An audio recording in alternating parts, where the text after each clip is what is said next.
Today, we're gonna talk about how I almost died. So that is me, and I am suspended in the air, about to have like one of the most terrible injuries of my life. I'm like 17, 18 years old. We're in Ladera Ranch. I'm with a bunch of my homies, and we set up this ramp.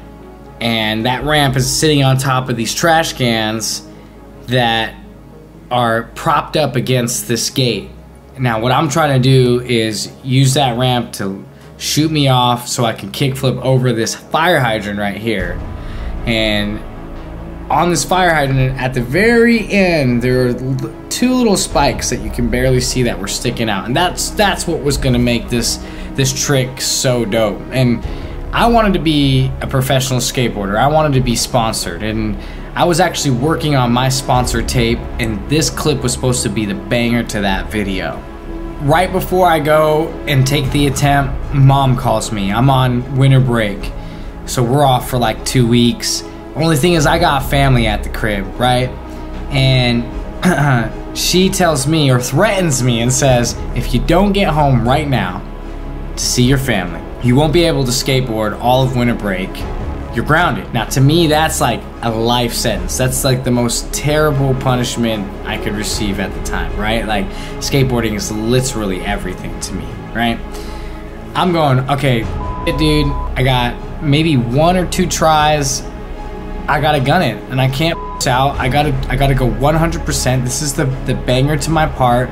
So I charged that thing full speed, and little did I know that that whole moment was about to change the rest of my life.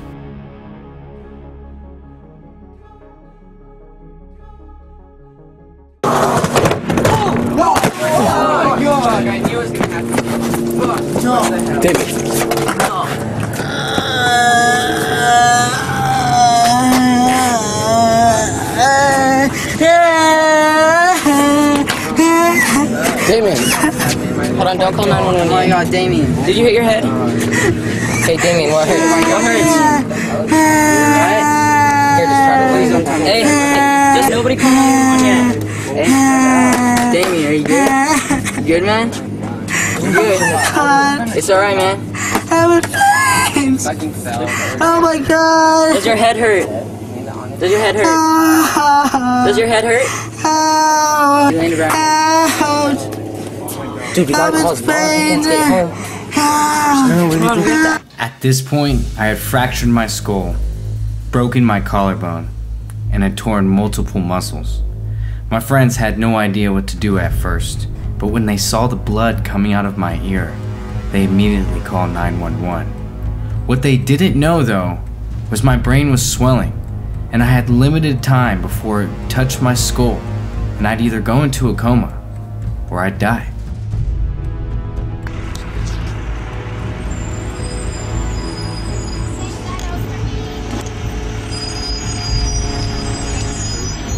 The little kid. The little one. Can I get you to back up? I saw what happened. Right here. No, I'm supposed to take cars. I don't think that's on your mom's bed.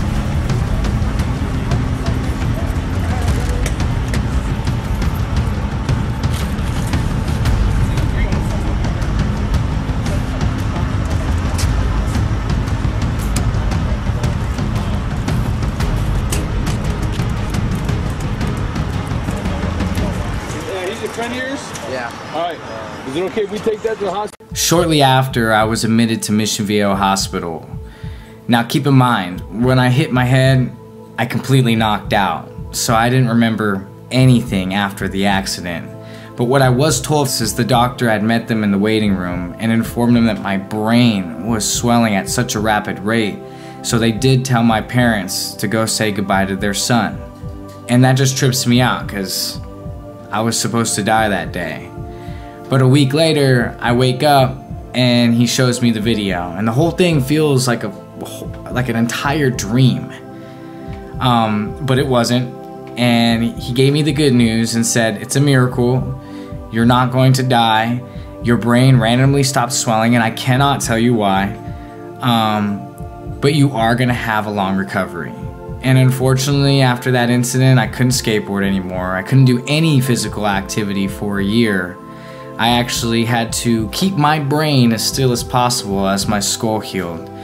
And during that 9 months of being in a hospital bed, I lost all the muscles in my legs. I lost my hand-eye coordination, and had to go through rehab after that long period of recovery to learn how to walk again and to regain my hand-eye coordination. I would say a whole thing about a year and a half, and I was back up on my feet.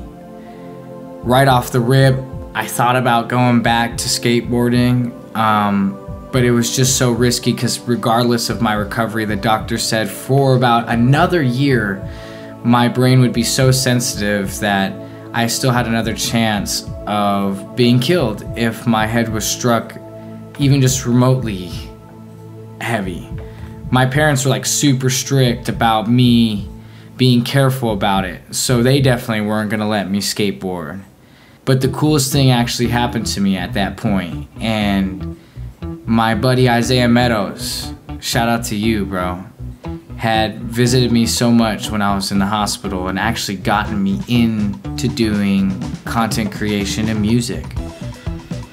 The rest is history from there. I fell in love with it and just started doing music every day. It was the only thing that I could do to express myself. I couldn't skate, I couldn't swim, I couldn't play soccer or football. I had no choice but to kind of just make music and do art. 10 years later, and I'm a signed artist and YouTuber. Just signed to Chino Wolf this year, which is a blessing. And that's why I kind of wanted to tell this story and just get into detail. Like, there's a lot that happened, and learning to walk again and just surviving something that was supposed to kill me, but then it turning out to be a hidden blessing. And now that was amazing, and I'm just grateful to be alive. Special thanks to the doctors, nurses, and medical staff at Mission Hospital. Without all of you, it wouldn't be possible for me to make a full recovery and be who I am today. Have a nice day, Mom.